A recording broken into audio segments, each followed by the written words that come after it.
there is an elementary school in Louisiana. It's called Lessie Moore Elementary. And I think it's only like a kindergarten through third grade school. It's not even like sixth graders. It's K through 3. And about a month ago, the kids were given books equating premarital sex to slavery. And also telling them that they should convert to Christianity. How did that happen?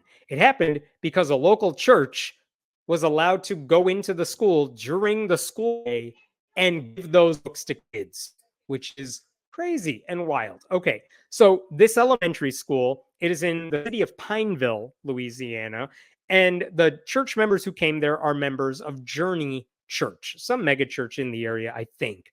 And so, yeah, after students were finished with breakfast one day, members of this church were permitted to come on school property during school hours, and they handed out literature. And the literature they handed out is this right here. It's called The Life Book. This is the website for The Life Book. It's a very tiny book. They have the specs of the book on their website. They say we've distributed 54 million copies of The Life Book. Here is The Life Book. You can just like scroll through it. It's a lot of writing. We'll get into some of that in a second. But there are these little tiny square books, and they just gave them out to the kids. Okay. Now, if you don't know about The Life Book, a couple things you need to know about it. The organization that oversees The Life Book is Gideon's International. And I know you know who the Gideons are because that's the organization that puts Bibles in your hotel rooms. So they love giving away free literature. It's what they do. And back in 2009, I think they realized maybe, I don't know, when I was in college, you would have those preachers handing out like mini Bibles, like tiny little shorthand versions of them or something, and giving those out. I think the Gideons people realized no one ever reads those. They just throw them away. So in 2009, specifically to attract teenagers, they decided, why don't we just skip the Bible stuff and offer like a cool, hip Bible summary that it looks like you're being spoken to by other kids. Or at least what a bunch of adults wearing Steve Buscemi hats and holding a skateboard would find hip and cool. And it also has some advice in the book on how to deal with teenage issues. And the way it does this is it includes annotations in the book. Oh, by the way, I want to share this too. This is an article in The Guardian written by the great Catherine Stewart, but she mentioned these life books. In the past 3 years since its inception, the Life Book Movement, a peer evangelism project of the Gideons International, claims to have distributed over 3.4 million evangelical tracts written with teens in mind to kids on school campuses nationwide. So, like, this is well known in the evangelical world. And again, with teens in mind, why are they giving these books away at an elementary school? Very weird. I'm going to show you some pages from this book here, because here's the way they do this thing. This is like a typical thing. They're telling the story of the Garden of Eden and the book of Genesis, and it's not Bible verses, it's like summaries of the Bible verses. Snakes can't be trusted. Satan basically told Adam and Eve that God was lying to them. It's like a friend gossiping with you about what the Bible says. And then look what you get in the little sidebar. Like, look at in the upper left. Totally hate snakes, says some dude named Tay. Oh, that's what you would annotate in that passage? Really? Okay, Tay. And then here, Satan, Eve took a bite that would change the world. In that one bite, trust was shattered. What does this person say? Really? One bite and the whole human race has to pay? Yes, D. That is a very interesting comment you bring up there. Fair question. What do we have here? I know what it's like to make bad choices when it comes to trust, says V with a heart. So see, kids, it's a teen Bible with teens reading the same book as you and commenting on it just the way you would. Because ask an English teacher, if there's one thing teens are really good at, it's annotating literature. Oh my God. Why would kids be like, yep, this looks like something my buddies would do? Let me show you a couple other passages from this book This is one of my favorites because it turns out those three kids you see, like V and D, and D and like Tay, those are the teenagers who are annotating here. But there's also one adult who annotates in this book as well. And they have a glimpse of that. It's right here in the adult notes section. It's from Uncle G, and the G stands for Gideon. Of course it does. Let's see here. I'm the old guy, but I love God and love teens. Yeah, that's not creepy as hell. Those who know me call me Uncle G.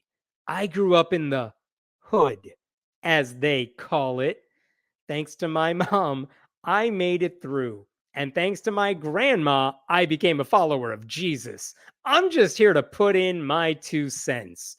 Because if there's one thing uncles love to do, it's annotate books along with three teenagers they've never met.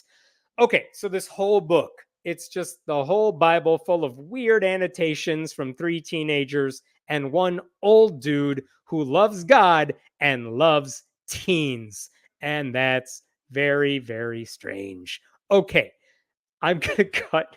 This book is so weird. Oh, by the way, elsewhere in the book, we are told that Uncle G, the people writing this are like old white dudes who are like, what would Uncle G's backstory be for him to live with his mother and his grandma and he had to find Jesus? Oh, and by the way, he lives in the hood.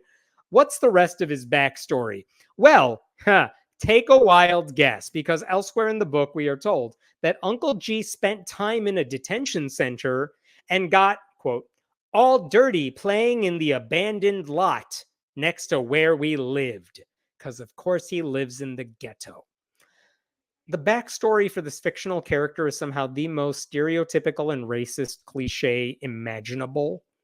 And it needs to be reiterated, this is a book for teens. Like the ministry's website says, their mission is to place the gospel in the hands of every teenager in America, which is why it's weird that this book was given to third graders and kindergartners at an elementary school. Those kids are no more than 8.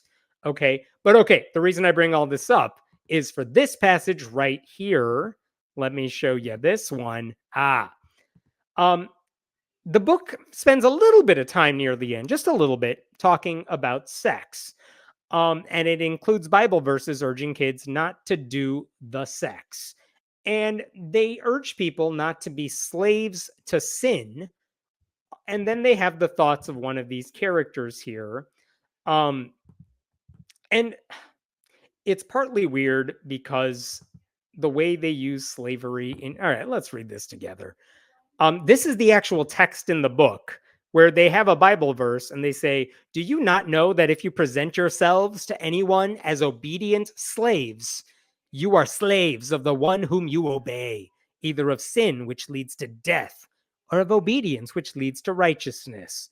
So, like, what are you a slave to? And then we get cursive annotation from our buddy Tay, who apparently knows how to write cursive, as all teenagers do today. What does he say?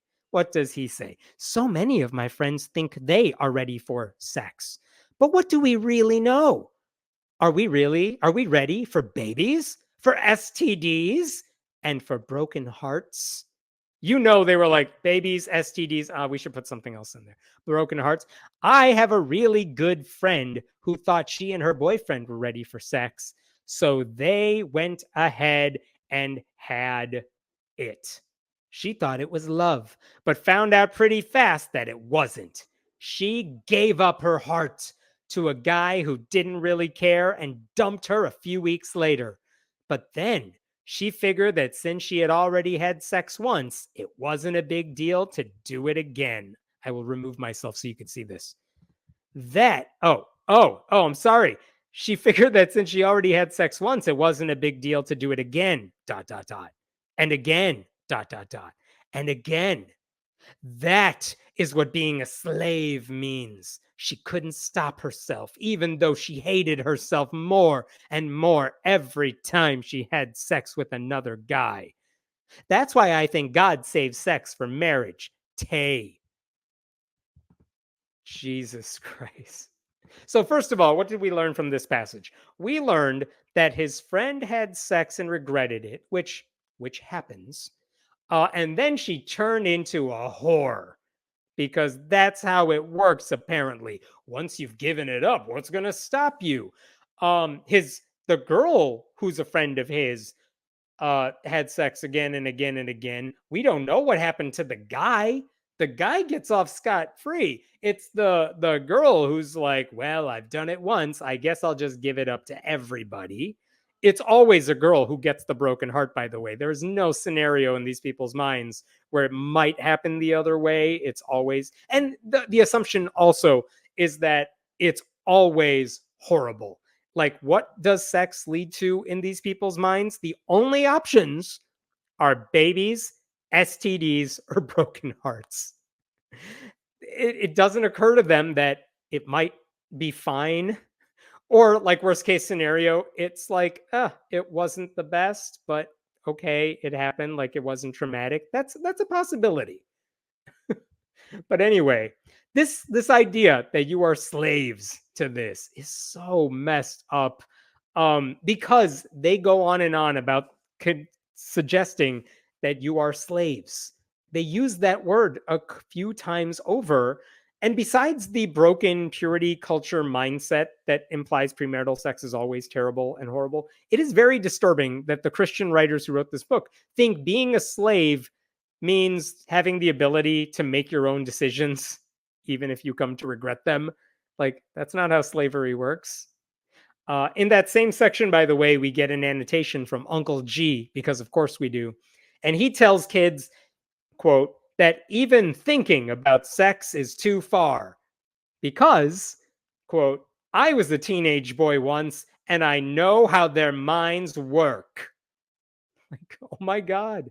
Every teenage boy is a horn dog. And Uncle G knows all about that because he loves God and he loves teens. This book was handed out to kindergartners. I want to show you one other section in this book. It is a different section than the one I just read you, but this is also in there. It talks about sanctification. And then this other person chimes in. What is all this talk about slaves and sanctification? Are we still talking about sex? Like, even the fake annotation person is like, you guys, what the hell are we doing here? What are we talking about anymore? Does anyone know what these annotations are all about? Anyway, now the Freedom from Religion Foundation is getting involved in this story. A couple of weeks ago, they sent a letter to this school district basically saying, why did you let this church into your school so they could hand out this book on April 9th to your students who are like 8 years old? And it's weird. One portion of the book speaks exclusively about sex and sexuality. It says our complainant felt that this was inappropriate for their third grade child. Yeah, because it is. They also talk about the part I just told you about the slavery comparison. And this is interesting because apparently the school figured out this is not a good idea. And they figured it out quickly. Look right here. I cannot highlight this really, but right above my head, we are pleased the school collected the life book after discovering its obscene nature. Like, I think church members handed out the book, and then the school was like, holy shit, we just saw what's in the book. Kids, give us back the books. Give us back everything. We need everything about Uncle G back in our hands. But still, they let these people in their school. Why? Why would they do that? It's a dumb idea. So the Freedom from Religion Foundation wants answers. And FFRF also said this one other thing that I found interesting here.